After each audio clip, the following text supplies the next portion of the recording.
My name is Megan Jones, and today I'm going to be talking about synthesizing information reflection blog. I'm going to be reading questions from the computer screen. So the first question today was, what do I know about learning? Well, it is not just one path, so to speak. Learning is through multiple dimensions, and what I mean by that is there's not just one way of thinking, and students will learn through different ways. We've learned this week with the 6 principles of authentic learning, which deals with different ways of teaching new information. Some of those principles include factual knowledge, which is basically having specific facts or bulleted points to basically give the specific information that is needed for the topic for the student to understand. Also, there is, which is one of my favorite, is called meaning through multiple representation, which is basically using multiple sources. Instead of just specifically just a lecture and a worksheet, there's multiple ways to show material. Just like how we are in this course, we're not just doing worksheets, we're not just typing down information, we're having to look at multiple different resources, watching videos and creating videos, discussing with peers, getting other people's opinions, and using resources such as like with our mind mapping, we're using tools and organizers to display information than just simply just writing it down, which helps us process what the information is trying to tell us and for us to further understand what it is talking about. How can I apply this information to my practice? Well, for teaching purposes, I know that the biggest thing is how to display information to the students. And what I mean by that is a lot of teachers, what I've seen through experience of when I was student teaching, was that they were doing the same routine every single day, which made the students very bored, frustrated, or some students who couldn't learn in that specific way and couldn't understand the information that was being taught on a day-to-day basis. So for me, using multiple representation, for example, I would not just give a lecture, which is what I see most teachers do, is just a lecture over and over and over again. And what has become difficult is that, especially, for example, where I live in New York State, they have what is called the New York State Common Core Standards. And within those, teachers are made to follow modules. And it gives kind of a step-by-step instruction on what to teach that day, how long it takes to do it, etc. But the thing is that people just look at it and go, okay, I got to follow this step by step and read it all the way through. But in reality, though, you can actually take it, still have to teach that information, but use multiple ways to do it. What I mean by that is that you, for example, if it was a math problem, you can use whiteboards instead of just paper. Sometimes even just simply changing the medium of a pencil and use a marker instead will totally change the interests of the students because it's something different. It's not something that they're going to always use all the time, so they'll be more interested to participate. That's just one very small example. Another example is to try and find an online program so that in one group they can use the computer and learn math that way, use graphs and displays and videos to help them understand a new technique. Well, some students may learn to use a math game, have fun with that, have a little fun board game for them to actually answer questions based on that new topic that they might be going over. Well, another one might have to create models out of paper, do like some folding techniques, work on their fine and motor skills, etc. So what I mean by that is that there are multiple ways of representing information, and I personally, that's the most that I would use, would be that specific principle in my practice, because a lot of what I have experienced with is working with students with autism, and sensory and communication is the 2 biggest focuses that you need to work on with those children, and it varies between each and every single child. And to have different ways to represent material, especially using visuals, audio, using their specific technologies that they might need with them, as well as,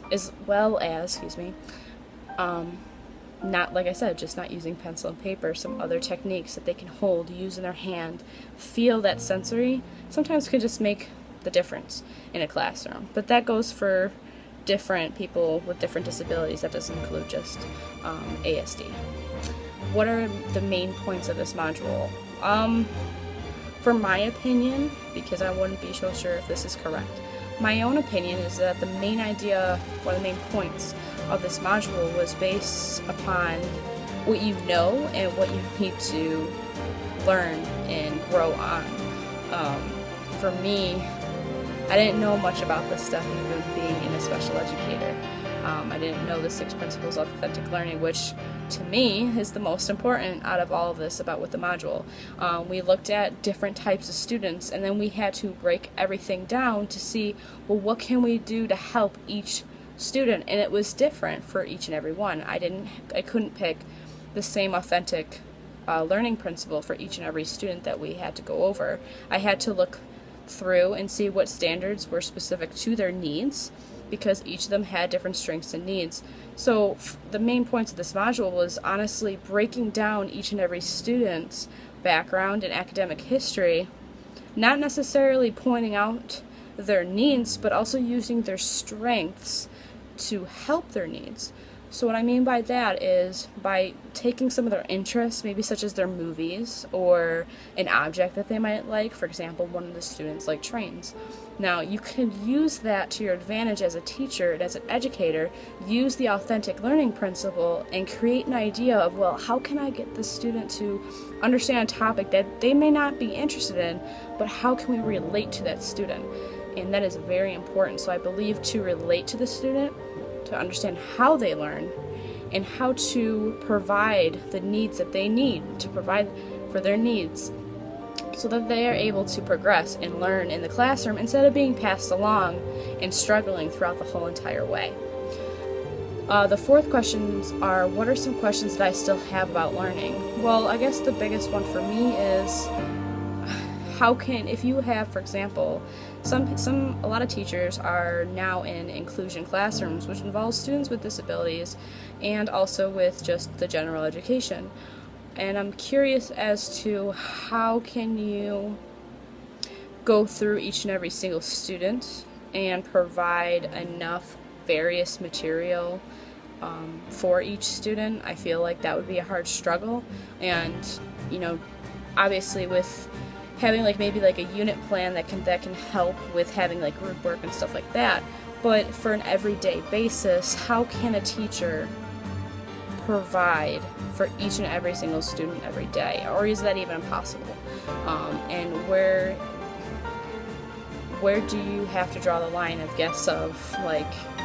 how much can you change and how much can you eventually progress with the child, or is there more that needs to be involved that you as an educator cannot do? I don't know.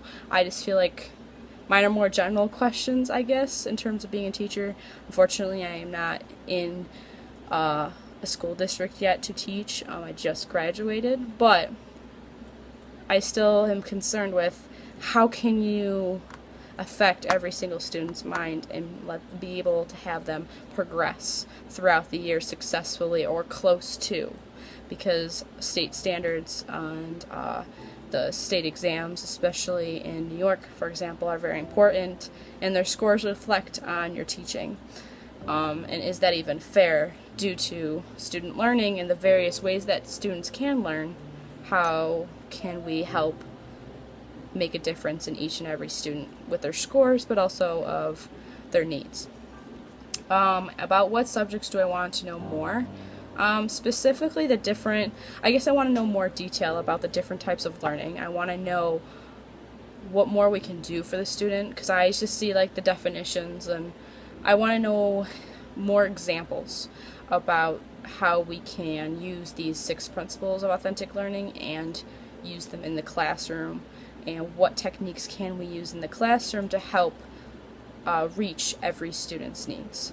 So I hope you've enjoyed this blog and my reflection, and thank you for your time.